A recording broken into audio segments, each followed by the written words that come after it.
Hey there, Glazy people. It is Carmen here with Mayco, and today we are going to review the glaze profile for our stoneware glaze, Birch.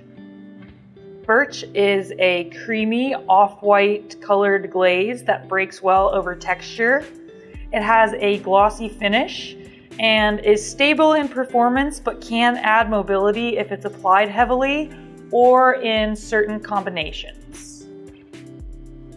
Starting out, we're going to go ahead and showcase some application with Birch, and then we'll review our tiles. So starting out, we've got our pint of glaze here. As always, we have our cone 6 stoneware sample on a white clay body featured on the label. On the side here, you can see the dinnerware safe logo, which means it's both food and dinnerware safe. Always remember to keep track of your lot number in case you need to contact our technical team. And then we have general cone 6 and 10 results, basic application instructions. So make sure you check out that label when you're using our products. We'll go ahead and apply the glaze here. So we've got our tile. I'm just going to do the same application that I've done on these tiles here. So 1, 2, 3 coats and then 3 coats on the back. I like to use our SW131 number 4 fan. This is a great natural fiber fan brush that plumps up really well when you're loading it with glaze.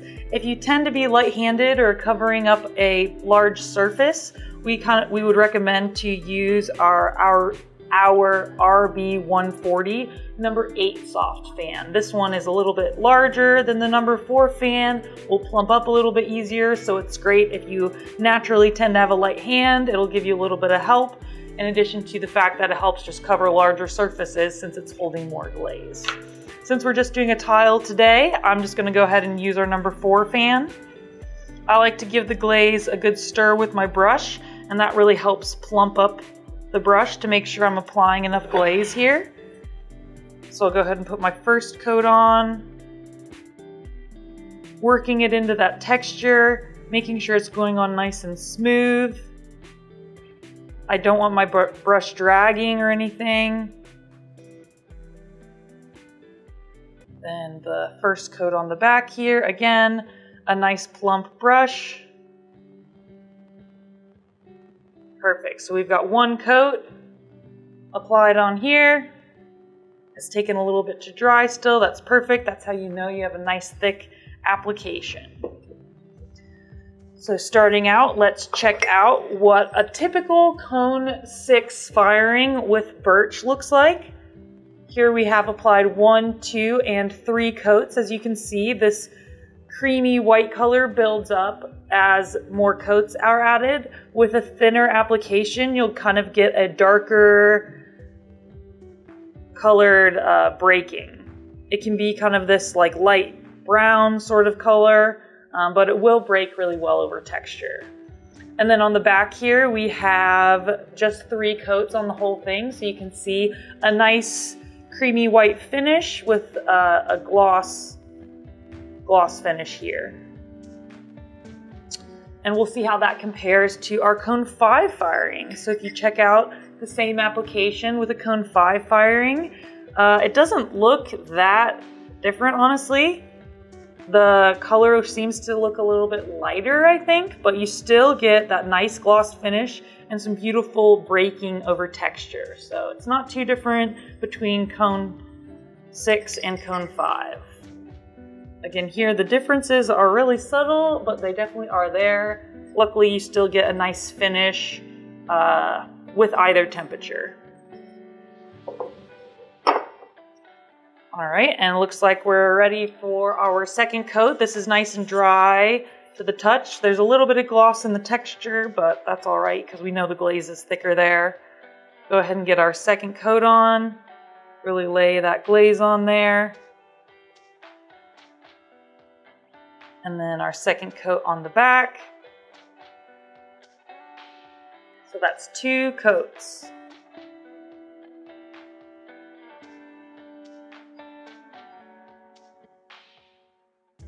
Now let's see how the glaze looks at cone 10. Here we have our cone 10 reduction results. This is 3 coats, so I'll go ahead and compare cone 6 3 coats with cone 10 3 coats. The glaze definitely gets a bit darker, but it still showcases that nice breaking, and the breaking gets darker as well. We still have a glossy finish, and it doesn't get very mobile at cone 10 still. It's still pretty stable, which is really nice to have the glaze remain stable when you're bringing it up to a higher temperature. And then we'll compare our flux results. So starting out, we have cone 6. Here is 2 coats of flux under birch. So here's light flux, here's dark flux underneath 3 coats of birch and fired to cone 6. We have a bit of mobility. This glaze works really nice, layering, adding some mobility, but not too much. It's just enough. You can see here the light flux is a little bit more mobile than the dark flux, which is very typical for these products. On the back here, we have 2 coats of flux over birch. So you can see there's a little bit less interaction than there was here. You can see this is sort of, it blends in with the flux a little bit more. This kind of showcases the flux without the little layer of birch over it, which kind of makes a lot of sense, obviously. But it does interact with it a little bit, but just not quite as much as it does when it's underneath the birch. And then here we have it at cone 10, also over. So both of these have 2 coats of flux applied over 3 coats of birch. It remains very mobile at cone 10 still, but again, not running off the piece, which is awesome, even with the flux. I love the beautiful striations that show up here with the flux in these interactions. It's really, really pretty with that nice little burnt finish there. Looks really good. It's got a good reduction on here. You can see how much the clay body changed in this reduction. Check out our tile here. Looks like it could still dry a little bit, so please note it's just taking a couple minutes for that to dry. And then here we have our alternative clay bodies. This is one of my favorites here. We have it on brown bear, and this breaking over the brown bear brings out some gorgeous blue colors with this glaze, which is super, super awesome. I love this finish here. Here we have it on a speckled brown clay. I believe this was Kentucky Mudwork Speckled Turtle. These specks come through a little bit, and that brown breaking is emphasized here with that darker body.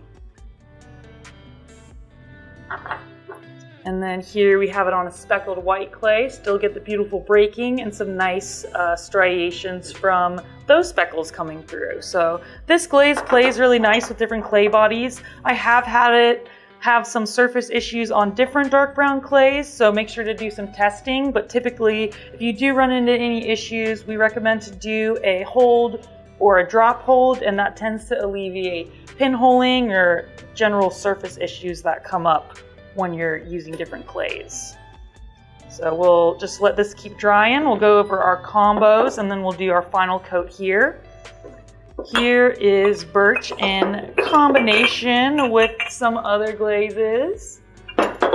Here we have it with tiger's eye. So when we do our glaze combinations, we apply 2 coats of each glaze. First, we applied 2 coats of birch, and then we applied 2 coats of tiger's eye on top of that. I have a pretty heavy hand, so you can see that this glaze really did move down. I stopped my tiger's eye right here. So this combination did end up having mobility. And I think that's just because I really laid it on there. I did a total of 4 coats, and they were on pretty heavy. Generally, both birch and tiger's eye are stable on their own, but in combination, when they're applied heavily, they can add mobility. Those glazes that break really well over texture, those are the ones that will perform this way. So if it breaks over texture, you can make it be mobile with a heavy application and layering it with other glazes that are mobile in that way. So the combo here is pretty subtle, but I really, really like these beautiful grays and browns that come through with the birch and tiger's eye.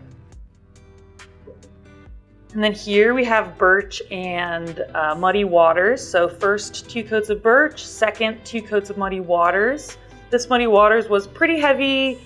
It had a heavy crystal concentration, so that's kind of this mobility that happened here.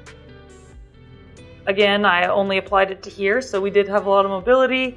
This is mostly because there's a lot of crystals and I'm really heavy-handed, so luckily we put these on a brick and use kiln wash on our shelves. If you haven't yet, feel free to check out Mayco's kiln wash. We have available in pints as well as 3-gallon buckets. It's really, really great for instances such as these. And then here we have 2 coats of Celadon Bloom over 2 coats of birch. So again, a nice subtle combination, but it brings some beautiful variation onto this piece here. Again, I lathered it on. We almost went over the edge here, but luckily this lip saved us.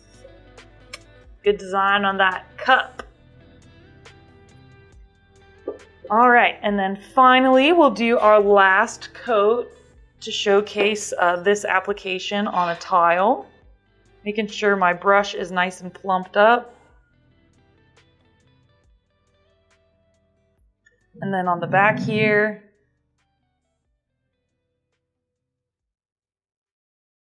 and that's 3 coats. So you can see I really like to lay it on there. I never have any resistance or pulling from my brush, making sure I'm building up enough material to have this beautiful, nice, glossy, opaque finish that showcases itself when you're using birch. All right, I think that's all that I have prepared today for birch. If you have any questions, definitely leave them in the comments, please.